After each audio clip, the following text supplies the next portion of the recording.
बहुत समय पहले अर्हावती नामक राज्य में एक नन्ही राजकुमारी जन्मी, जिसका नाम रखा गया राजकुमारी आद्या। आद्या बचपन से ही साधारण राजकुमारियों से अलग थी।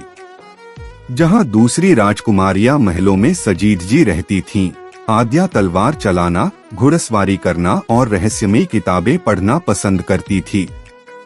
उसका सपना था सिर्फ एक रानी नहीं, एक महान योद्धा बनना। जब आद्या 16 साल की हुई तो राज्य पर संकट आया।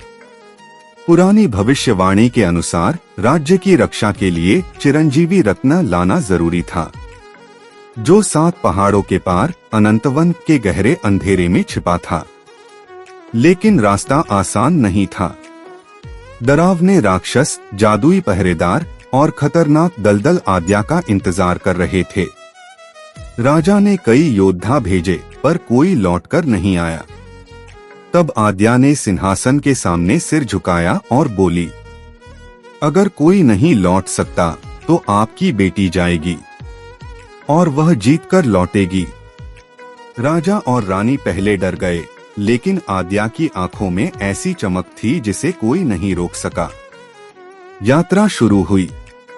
पहले जंगल में उसे मिला छलावा वृक्ष, जो डरावनी आवाजें निकालकर लोगों को पागल कर देता था।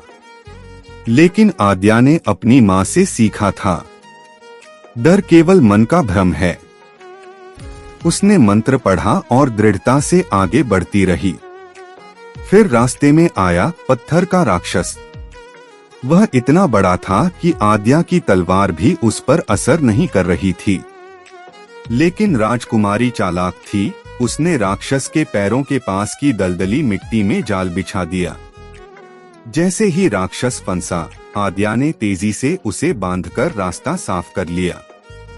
अंत में वह पहुंची अनंतवन, जहां हवा भी सांसों की तरह भारी थी। वहां एक बूढ़ा साधु बैठा था, जिसने कहा, रत्न उन्हीं को मिलेगा जिनके दिल में स्वार्थ नहीं, सेवा है।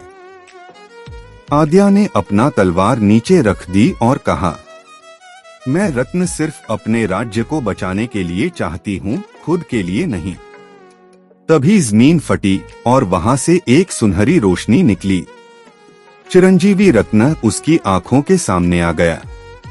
आद्या ने रत्न को सावधानी से उठाया, साधु ने आशीर्वाद दिया और वह विजय के साथ वापस लौटी। राज्य में चारों तरफ उत्सव मनाया गया।